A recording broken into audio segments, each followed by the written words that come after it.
Urdu cover के मुअज़्ज़िज़ दोस्तों, मैं हूं माजिद मलिक और आप तमाम देखने और सुनने वालों को अस्सलाम वालेकुम। नाज़रीन ग्रामी, तारीख की मुख्तलिफ किताबों में हमें एक गुमशुदा शहर एटलांटिस का जिक्र मिलता है जो हजारों साल पहले अपना वजूद रखता था, लेकिन फिर अंटार्कटिका की गहरी बर्फ के नीचे दफन हो गया।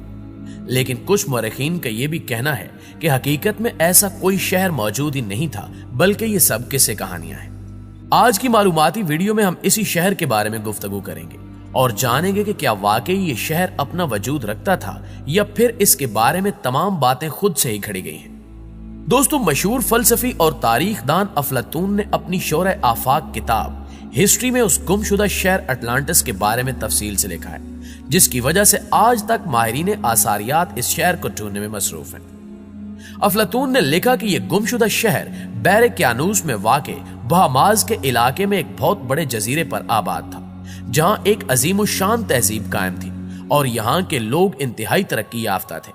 बल्कि अफलातून और इस नजरिए पर काम करने वाले माहिरीन आसारियात के मुताबिक यहां के रहने वाले लोगों ने साइंस और टेक्नोलॉजी के कुछ मैदानों में ऐसी तरक्की और कुछ ऐसा उरूज हासिल कर लिया था जिसका आज भी साइंसदान ख्वाब ही देख सकते हैं। इन्होंने नाकाबिले यकीन वजन की चट्टानों के जरिए इंतहाई ऊंची और नफीस इमारतें बना ली थी और शीशों से तवानाई हासिल करने का तरीका भी ढूंढ लिया था, जबकि इनके माल बुरदार तिजारती बहरी जहाज सारी दुनिया में जाते थे और इनके शहर सोने, चांदी और दूसरी कीमती अशिया से भरे हुए थे।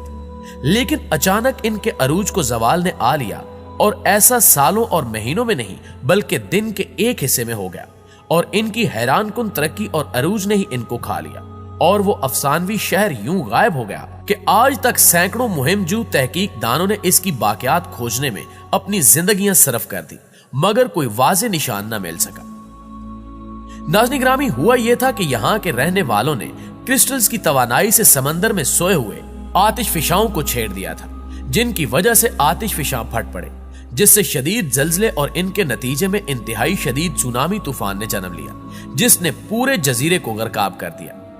बेशक ये एक रिवायत है, लेकिन अफलातून के मकाम और इसकी इल्मियत के पेश नजर 2000 सालों में किसी ने भी इस रिवायत को यकसर नहीं झुटलाया, और फिर गाहे गाहे इस रवायत के हक में कई ऐसे सबूत भी मिलते रहे जिनसे इस नजरिए को नई जिंदगी मिलती रही। बहरहाल, अफलातून की किताब के बाद आज तक इस अफसानवी शहर को अदीबों ने अपने नावलों में जिंदा रखा, और हॉलीवुड की कई मशहूर साइंस फिक्शन फिल्में भी एटलांटिस पर बनी और कामयाब भी हुई। एक हालिया तहकीक के मुताबिक अंटार्कटिका में एक पहाड़ के करीब से अजीमुज्जुस्सा सीढ़ी नुमा शैब मिलने के बाद इसके इस्तेमाल पर बहस छिड़ गई है, और यह दुरुस्त लगने लगा है कि हजारों साल कबल लापता हो जाने वाला शहर अटलांटिस अंटार्कटिका में ही वाक़ था, जबकि नासा की जानिब से हासिल करदा नए शवाहिद ने गुमशुदा शहर के बारे में दुनिया भर के साइंसदानों और माहिरीन आसार कदीमा को चकरा कर रख दिया है।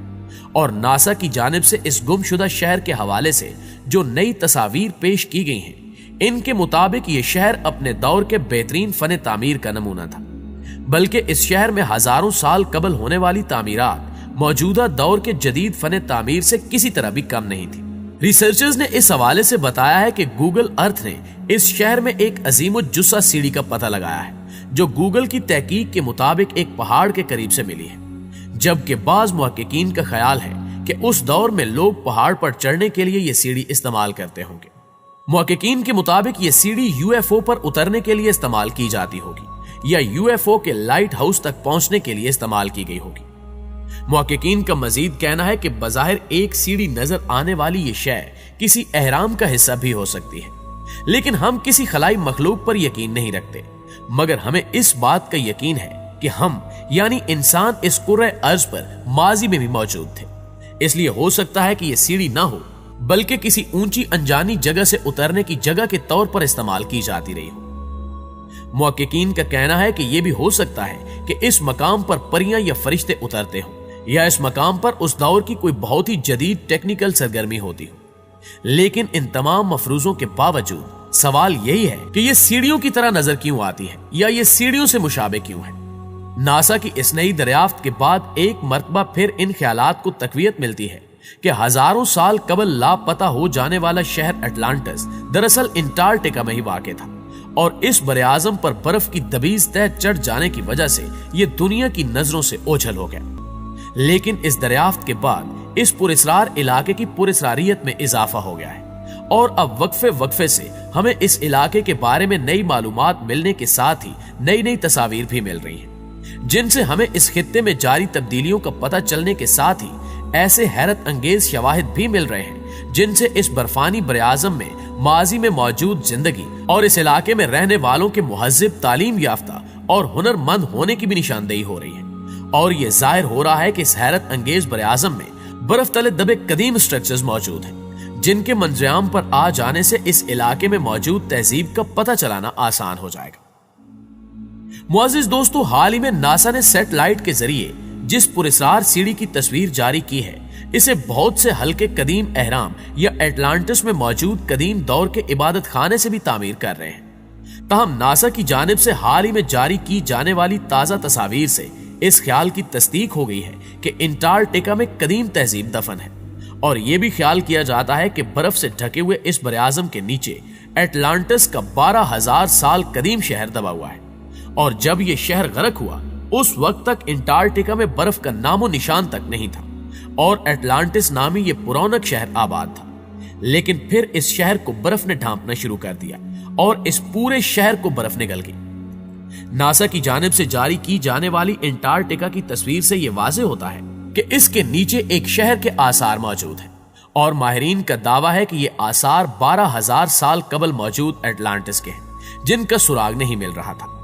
गूगल की इससे कबल जारी की गई तस्वीर से यह भी जाहिर होता है कि एक अहराम जैसी इमारत का ऊपरी हिस्सा अब भी बर्फ से सर उठा रहा है। इस तरह नई तस्वीर के मंजराम पर आने के बाद यह भी किसी हद तक साबित होता है कि हजारों साल कबल अटलांटिस नामी शहर के लोग भी मिस्र के कदीम लोगों की तरह फन तामीर के माहिर थे और इस ख्याल को माहिरीन के इस ख्याल से भी तकवीयत मिलती है कि बर्फ से सर उठाता नजर आने वाला अहराम नुमा इमारत का यह सिरा इस बात का सबूत है कि इस जगह कदीम शहर अटलांटिस आबाद था, जिसमें खूबसूरत इमारतें और अहराम मौजूद थे। लेकिन यह शहर बर्फ में दबकर दुनिया की नजरों से ओझल हो गया।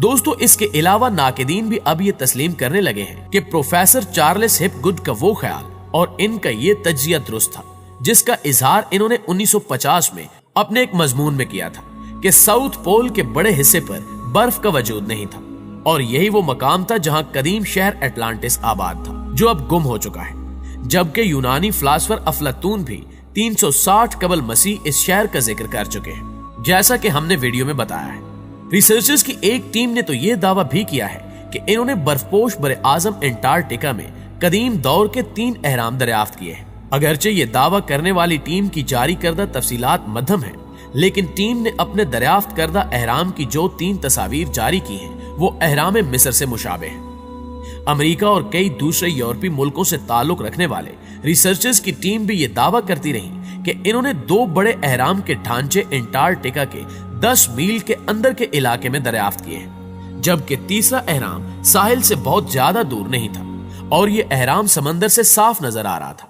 नासा की जानिब से जारी की जाने वाली सीढ़ी से मुशाबत तस्वीर जारी किए जाने के बाद अब माहिरीन के दरमियान इसके बारे में एक नई बहस शुरू हो चुकी है और हर एक इसको मुख्तलिफ पहलुओं से देखते हुए इसके बारे में नई राय पेश कर रहा है और ये बहस यकीनन इस हवाले से किसी नई दरियाफ्त तक जारी रहेगी और ऐन मुमकिन है कि अगली दरियाफ्त से माहिरीन में से किसी भी एक टीम का ख्याल दुरुस्त साबित हो जाए। ताहम ये पुरस्रारियत अंटार्कटिका के उस मकाम की खुदाई तक कायम रहेगी जहां अहराम नामी कोई इमारत या शय बर्फ के नीचे से सर उठाती नजर आ रही है। इस हवाले से आप दोस्तों की राय क्या कहती है, कमेंट करके हमें जरूर बताइएगा। इंशाल्लाह आपसे मुलाकात होती है अगली वीडियो में। तब तक अपना ख्याल रखिए। अल्लाह निगहबान।